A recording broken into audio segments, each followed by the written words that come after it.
Hello বন্ধুরা, good afternoon. এখন বাজে 11টা 20।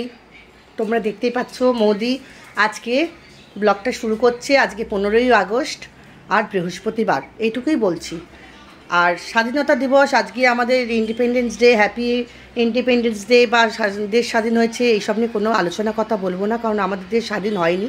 আজকে তোমাদেরকে ঠাকুরকে দিয়ে ছবিটা শুরু করছি, কেননা দেশের যা অবস্থা আমাদের দেশে দেখতেই পাচ্ছ। কালকে সারাটা রাত জেগেছিলাম এবং বাড়িতে এসে প্রচণ্ডই কেঁদেছিলাম যে এতটা কষ্ট পেয়েছি, যে মেয়েটা কষ্ট পেয়েছে এতটা বলতো। নিরাপত্তা নেই কোনো, আমাদের মেয়েদের কোনো নিরাপত্তা নেই দেশে। সেখানে আমাদের সন্তানেরা বাইরে কাজে যাচ্ছে, কর্মে যাচ্ছে, তাদের কোনো নিরাপত্তা নেই। সে মেয়ে হোক আর ছেলেই হোক, যেভাবে যা কাণ্ড হচ্ছে তোমরা সেটা দেখেইছো। আরজি করে মেডিকেল কলেজের ডাক্তারটাকে কিভাবে কোনো কারণ ছাড়াই মেয়েটার জীবনটা চলে গেল এবং তাকে কিভাবে অমানবিক ভাবে অত্যাচার করে মেরেছে। আজকে আমার শ্বশুরমশাই বলে দিচ্ছি, তোমাদের জন্মদিন 15ই আগস্ট, তাকে মালা পরিয়ে দিয়েছি। আর এখানে দেখতে পাচ্ছি ঠাকুর দেবতার আমার পুজো পাঠ হয়ে গেছে। গোপালকে চান করিয়ে জামা পরিয়ে সবাইকে খেতে দিয়ে দিয়েছি। আর আমার চানও হয়ে গেছে, পুজো পাঠও হয়ে গেছে, ভাতও হয়ে গেছে। ভাতটা একটা ফুট দিতে বসেছি, ভাতটাকে নামাবো। আর মিমো, আর দেখো তোমরা এখানে আছে মিমোর জন্য খাবার, মাছ সেদ্ধ। আমি বিকেলবেলা একটু বেরোবো, তখন আমি তোমাদের সামনে আসবো, এখন আসছি না। সকালবেলায় ঘেমে নিয়ে আছি। এই যে মাছের ঝাল মেয়ে করে গেছে, তবে আমি মাছগুলোকে তুলে একটু সর্ষে বাটা দিয়ে ভাবছি ঝাল করবো, এই ঝালটা রাখবো না। আর এখানে আছে মিমোর ভাত, বাদ বাকি আমি একটু কিছু করে নেব। এখানে আছে আমার, এটাকে দেখো ভাত উঠলে যাচ্ছে, গ্যাসটা অফ করে দিলাম। ভাতটাকে ফুটিয়ে চাপা দিয়েছিলাম, আমি আবার জল দিয়ে এখন ফুটেছে, কোনো ছেঁকে দেবো। আর এই যে আমাদের আমের চাটনি। ভাত হয়ে গেছে, পুজো পাঠ চান হয়ে গেছে, বিছানার মধ্যে তোলা হয়ে গেছে। এবার আমি ভাতটাকে নামিয়ে টুকটাক আছে করে নেবো। আর এই দেখো তোমাদের গাছ দেখালাম। যাই হোক না কেন, আজকে কোনোভাবেই বলতে পারছি না যে হ্যাপি ইন্ডিপেন্ডেন্স ডে, কারণ দেশ স্বাধীন হয়েছে। কোনোরকমভাবে আমার মনে হয় না যে দেশটা স্বাধীন হয়েছে, যেখানে আমাদের সন্তানেরা, আমাদের ছেলেমেয়েরা, আমাদের বাড়ির মেয়েরা রাস্তাঘাটে বাইরে কোথাও নিরাপত্তা নেই। যেখানে সেখানে তাদের কীভাবে অত্যাচার করা হচ্ছে, জীবন নিয়ে টানাটানি হচ্ছে। অনেক জীবন এইভাবে চলে গেছে। আরজি কর মেডিকেল কলেজের ডাক্তার, সেই মেয়েটি তার জীবনের শুরু সবে। সে এত লেখাপড়া শিখে ডাক্তারি করে একটা ভালো জায়গায় পৌঁছেছিল, তার মা বাবার একমাত্র সন্তান কীভাবে তাকে অত্যাচার করেছে সেই নিয়ে কাল রাত্রে আমরা বেরিয়েছিলাম এবং বাড়িতে এসে যথেষ্ট আবার কান্নাকাটি করেছিলাম। সারাটা রাত আমার ঘুম হয়নি। তো যাই হোক না কেন, মেয়েও গেছে বাপের বাড়ি, সেজন্য আর বলতে পারছি না যে আজকে আমাদের দেশ স্বাধীন হয়েছে বলে আমরা আনন্দ করব বা ভালোবাসবো। একদমই না, দেশ কোনো স্বাধীন হয়নি, বরঞ্চ দেশের আরও অধঃপতন হয়েছে। তো এখন আমি ভাতটাকে গেলে দিই, তোমাদের কাছে আসছি। একটুখানি চা, ভাবলাম লিকার চা খাবো, এখন ভাবছি না লিকার চা খাবো না, একটু কফি খাই।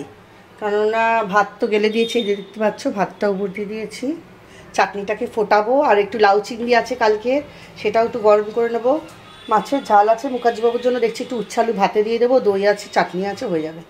তো এখন আমি একটু কফি খাবো, খেয়ে 12টা বাজবে, মিমুকে খাবার দিয়ে দেবো 12টার সময়। এই যে মিমু খাবে 12টায়, খাইয়ে দিয়ে তারপরে বাকি রান্না সারবো। বাইরেটা তো সকাল থেকে প্রচুর রোদ ছিল, এখন হালকা হালকা মেঘ করছে, হয়তো বেলার দিকে বৃষ্টি হতে পারে। হ্যালো বন্ধুরা, দেখো কফি খাচ্ছি, একটু গাঠিয়ার সাথে কফি খেয়ে নিচ্ছি। আর এবারে মিমুকে খেতে দেবো। কি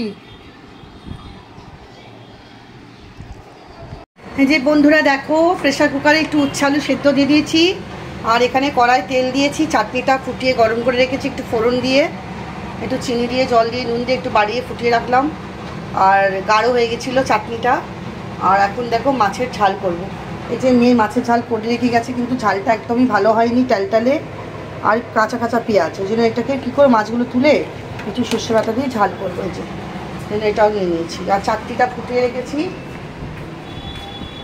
আমি একটু লাউ চিংড়ি ছিল, এটা খাবো। এই চাটনিটা কি সুন্দর হয়েছে দেখো, ফুটিয়ে রাখলাম ফোড়ন দিয়ে, সর্ষে শুকনো লঙ্কা ফোড়ন দিয়ে। আর এখানে আছে আমার লাউ চিংড়িটা কষিয়ে নিয়েছি। এখানে আছে ভাত, উচ্ছালু ভাতে, এই সিম্পলের উপরে রান্না। এখন মাছের এই ঝালটা করবো, ব্যাস তাহলেই রান্না আজকের মতো শেষ। তো সর্ষেটা বেটে নিই। এটা বাজে আমার সমস্ত কাজকর্ম কমপ্লিট হয়ে গেছে।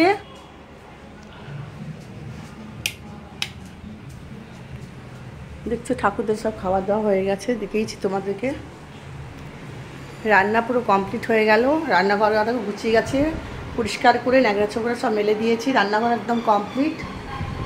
এই যে মাছের ঝালটাকে একটু সুন্দর করে করলাম সর্ষে বাটা দিয়ে। আর এই যে উচ্ছানো ভাতে এখানে আছে আমের চাটনি।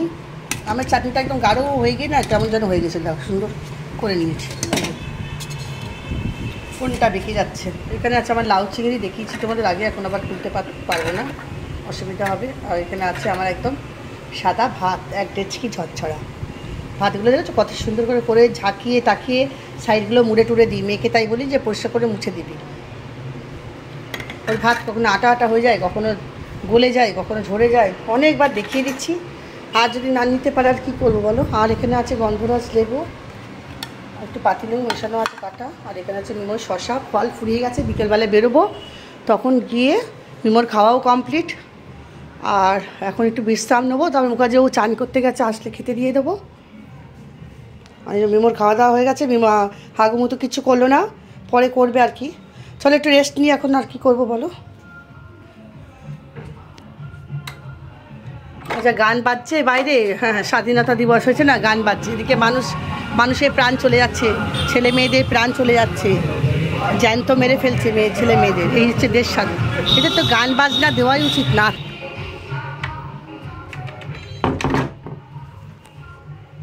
দেখো এখন হচ্ছে রাত্রি 9:30।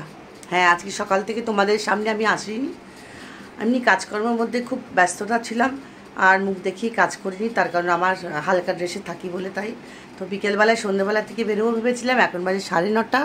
মিমোর ভাত খাওয়া হয়ে গেছে, মিমো এখানে ওখানে শুয়ে আছে। আর আমি এখন তৈরি হয়ে নিয়েছি, একটু জামা পরে নিলাম, যাচ্ছি সীমার কাছে। সীমা ফোন করেছিল, বললো আমাদের আজকে চিকেন বানিয়েছি বৌদি, তুমি এসে একটু নিয়ে যাও, খাবে। তা দেখলাম যে আজকে তো বৃহস্পতিবার, আমরা তো চিকেন খেতেই পারবো, আর কালকে আর পরশুদিন আমরা খাবো না। তো ভেবেছিলাম যে চিকেন কিনে নিয়ে আসবো আর ম্যারিনেট করে রেখে দেবো। তো কালকে ভাবছি সন্ধ্যাবেলায় গিয়ে চিকেনটা কিনে নিয়ে এসে রেখে দেবো, যেটা আমাদের রবিবার দিন খাওয়া হবে। আর আমি এখন যাচ্ছি, বেরোচ্ছি, বেরিয়ে সীমার কাছে যাবো, গিয়ে রুটি নেবো আর একটু মাংস নেবো, আর নেবো একটুখানি ফল। আপেল একটাই লাস্ট ছিল, আজকে খাওয়া হয়ে গেছে। আর আমার মেয়ে গেছে বাপের বাড়িতে, আজকে হ্যাম রেডিওর থেকে আজকে 15ই আগস্টের প্রোগ্রাম ছিল, সেখানে গেছে।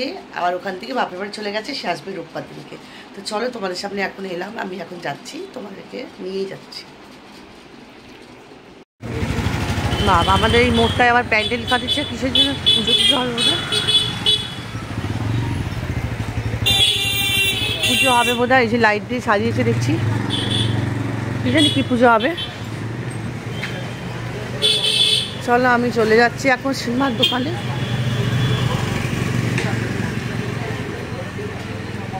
কালকে খোলা থাকবে তো? আজ কাল সন্ধ্যাবেলা কালকে নিয়ে গিয়ে ফ্রিজে রেখে দেবো, রোববার হবে। শনিবার ছুঁই না, আর রোববার ভোরে কে নিতে যাবে মাংস?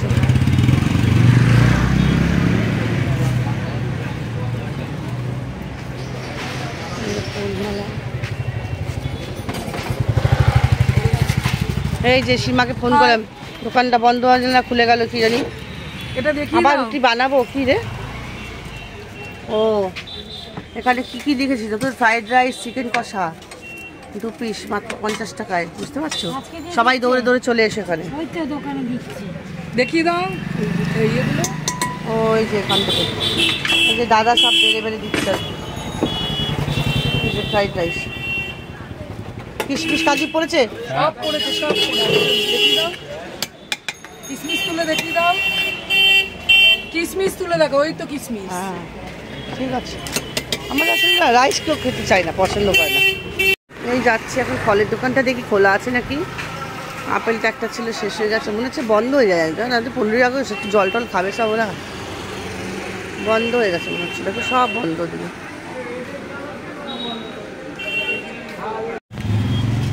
খোলা রয়েছে।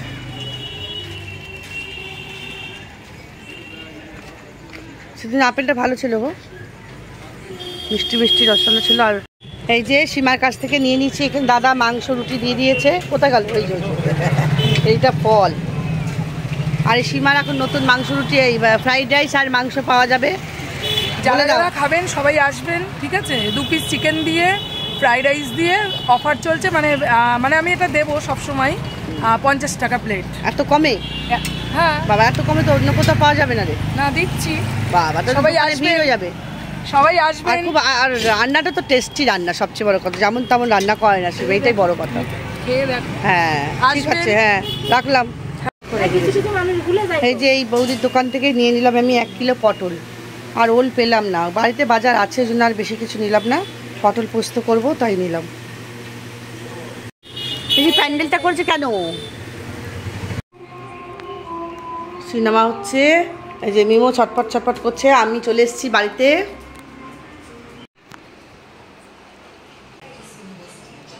হ্যালো বন্ধুরা, আমি এখন বাড়িতে চলে এসেছি। আর এই বাড়িতে আসার পরে মিমো ভাবছে আম্মা কি না কি নিয়ে চলে এসছে, কারণ মিষ্টি ফিষ্টি কিচ্ছু আনিনি। এখানে সুগার ফ্রি মিষ্টি পাওয়া যায়, এনে খাওয়াচ্ছি না। তো কাঁঠালি, কলা, পেঁপে, আপেল যা দিয়েছি তোমাদের দেখাচ্ছি। আর সীমা আমাকে দিয়েছে মাংস খেতে, আর আমি রুটিটা কিনে নিলাম। রুটি মাংস নিয়ে এসেছি, সোয়াবিনের তরকারি আছে, আমাদের হয়ে যাবে। আর ফল নিয়ে এসেছি, দেখাচ্ছি তোমাদের। এই যে এখানে আছে রুটি আর মাংস, 6টা রুটি আর চিকেন আছে। আর এখানে আছে পেঁপে, এখানে আছে কাঁঠালি কলা 4টে, এখানে 1 কিলো পটল নিয়ে এসেছি, পটল পোস্ত করব। আর এখানে আপেল এখন 250 থেকে 300 চলে যাচ্ছে দাম। তাই তো দাম বলে আমি বললাম নেবো না, সেই জোর করে ধরে দিয়ে দেয়, বলে পয়সা দিতে হবে না, কেড়ে নেবে, জানো এমন করে। তো যাই হোক, এইসব নিয়ে এসেছি। এখন তোমাদেরকে গুড নাইট করবো। মিমো, গুড নাইট করে দাও। তো বন্ধুরা, আজকে এখানে গুড নাইট করে দিচ্ছি। তোমরা সবাই ভালো থেকো, সুস্থ থেকো। আজকে আমার শরীরটা যেন কিরম ল্যাথাচ্ছে। আসলে কালকে এতটা হেঁটেছি, রাত জেগেছি, আবার বাড়িতে এসেছি। বাড়িতে আসার পরে খুবই মনটা খারাপ লাগছিল। তো কি করব বলো, বলে লাভ নেই, চোখের জল তো পড়ছেই, ভীষণ মন খারাপ হয়। আর এটা তো একটা মারাত্মক ঘটনা ঘটেছে, জানোই তোমরা। তো জানি না আগামী দিনগুলো আমাদের কি হতে চলেছে। তো এখন আপাতত আমি ভিডিওটা রাখছি। তোমরা সবাই ভালো থেকো, মোদি রোজ দামচা দেখতে থাকো, সাথে থাকো, পাশে থাকো। তো আজকের মতো টাটা করছি, লাভ ইউ অল।